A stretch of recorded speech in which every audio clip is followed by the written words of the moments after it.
ನಮಸ್ಕಾರ. ಬನ್ನಿ ಈ ದಿನ ವಾಂಗಿಬಾತ್ ಪುಡಿನ ರೆಡಿ ಮಾಡ್ಕೊಳ್ಳೋಣ. ಮೊದಲಿಗೆ ನಾನು 1 ಕಪ್ನಷ್ಟು ಕಡಲೆಬೇಳೆ, 1 ಕಪ್ಪಷ್ಟು ಉದ್ದಿನಬೇಳೆ, 3/4 ಕಪ್ನಷ್ಟು ಧನಿಯಾ ಹಾಕ್ಕೊತಾ ಇದ್ದೀನಿ. ಇಷ್ಟನ್ನು ಸ್ವಲ್ಪ ಕಂದು ಬಣ್ಣ ಬರೋವರೆಗೂ, ಗೋಲ್ಡನ್ ಕಲರ್ ಬರೋವರೆಗೂ ಫ್ರೈ ಮಾಡ್ಕೊಳ್ಳಿ. ಕೊಬ್ಬರಿ ಸ್ವಲ್ಪ ಹಾಕ್ಕೊತಾ ಇದ್ದೀನಿ.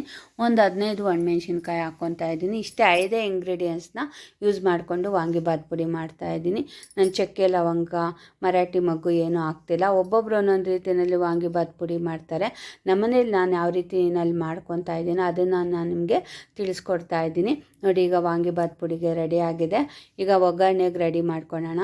ಒಂದು ಸ್ವಲ್ಪ ಎಣ್ಣೆ ಹಾಕ್ಕೊಂಡು ಜೀರಿಗೆ, ಸಾಸಿವೆ, ಕರಿಬೇವು ಸೊಪ್ಪು, ಉದ್ದಿನಬೇಳೆ, ಕಡಲೆಬೇಳೆ ಮತ್ತು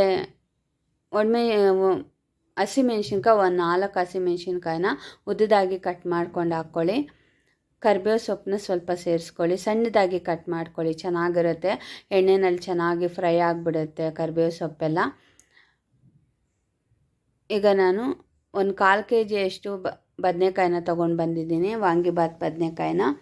ಇದನ್ನು ಅಷ್ಟೇ ಚೆನ್ನಾಗಿ ತೊಳೆದು ಸ್ವಲ್ಪ ಉದ್ದುದಾಗಿ ಕಟ್ ಮಾಡಿಕೊಂಡು ಒಗ್ಗರಣೆಗೆ ಸೇರಿಸ್ಕೊತಾ ಇದ್ದೀನಿ. ನೋಡಿ, ವಾಂಗಿಬಾತನ್ನ ನಾವು ಕ್ಯಾಪ್ಸಿಕಮಲ್ಲಾದರೂ ಮಾಡ್ಕೋಬೋದು. ಇದು ಹಸಿ ಬಟಾಣಿ ಬರುತ್ತಲ್ಲ, ಹಸಿ ಬಟಾಣಿ ವಾಂಗಿಬಾತು, ಕ್ಯಾಪ್ಸಿಕಮ್ ವಾಂಗಿಬಾತು, ತೊಂಡೆಕಾಯಲ್ಲೂ ಸಹ ತುಂಬ ಜನ ವಾಂಗಿಬಾತ್ ಮಾಡ್ತಾರೆ. ನಿಮಗೆ ಇದರಲ್ಲಿ ಯಾವ್ದು ಇಷ್ಟ ಆಗುತ್ತೋ ಆ ತರಕಾರಿನ ಯೂಸ್ ಮಾಡಿಕೊಂಡು ವಾಂಗಿಬಾತನ್ನ ಮಾಡ್ಕೋಬೋದು. ನೋಡಿ, ಈಗ ಪುಡಿ ರೆಡಿ ಆಗಿದೆ. ತೆರೆಯಾಗಿ ಗ್ರೈಂಡ್ ಮಾಡ್ಕೊಳ್ಳಿ. ತುಂಬ ನುಣ್ಣಗೇನು ಬೇಕಾಗಿಲ್ಲ. ನೋಡಿ, ಈಗ ಕರೆಕ್ಟಾಗಿ ಗ್ರೈಂಡ್ ಆಗಿದೆ. ನೋಡಿ, ಬದನೆಕಾಯಿನೂ ಸಹ ಚೆನ್ನಾಗಿ ಫ್ರೈ ಆಗಿದೆ.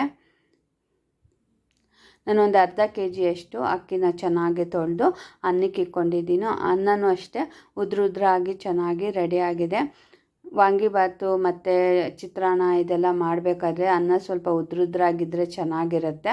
1 ಸ್ಪೂನಷ್ಟು ವಾಂಗಿಬಾತ್ ಪುಡಿನ ಹಾಕ್ಕೊತಾ ಇದ್ದೀನಿ ಮತ್ತು ಸ್ವಲ್ಪ ಉಪ್ಪನ್ನು ಸೇರಿಸ್ಕೊತಾ ಇದ್ದೀನಿ ಒಗ್ಗರಣೆಗೆ ಮಾತ್ರ. ಮತ್ತು ಅನ್ನ ಕಲಿಸ್ಕೋಬೇಕಾದ್ರೆ ಇನ್ನು ವಾಂಗಿಬಾತ್ ಪುಡಿ ಹಿಡಿಯುತ್ತೆ. ನೋಡಿ, ಸ್ವಲ್ಪ ಕೊತ್ತಂಬರಿ ಸೊಪ್ಪನ್ನ ಮೊದಲೇ ಹಾಕ್ಕೊಂಡಿದ್ದೀನಿ. ನಾನು ಒಂದು 5 ಸ್ಪೂನಷ್ಟು ವಾಂಗಿಬಾತ್ ಪುಡಿನ ಹಾಕ್ಕೊತಾ ಇದ್ದೀನಿ. ನೀವು ಮಿಕ್ಸ್ ಮಾಡ್ಕೋಬೇಕಾದ್ರೆ ಗೊತ್ತಾಗುತ್ತೆ ಇನ್ನೂ ಸ್ವಲ್ಪ ಹಾಕ್ಕೋಬೇಕಾ ಬೇಡವಾ ಅಂತ ನೋಡಿಕೊಂಡು ಮಿಕ್ಸ್ ಮಾಡ್ಕೊಳ್ಳಿ. ನೋಡಿ, ಈಗ ಸೂಪರಾಗಿ ವಾಂಗಿಬಾತ್ ರೆಡಿ ಆಗಿದೆ. ತುಂಬ ರುಚಿಯಾಗಿರುತ್ತೆ, ಸುಲಭವಾಗಿ ಮಾಡ್ಕೋಬೋದು. ನಿಮಗೆ ಈ ವಿಡಿಯೋ ಇಷ್ಟ ಆದರೆ ಪ್ಲೀಸ್ ಲೈಕ್ ಮಾಡಿ, ಶೇರ್ ಮಾಡಿ, ಸಬ್ಸ್ಕ್ರೈಬ್ ಮಾಡಿ. ಹೇಗೆ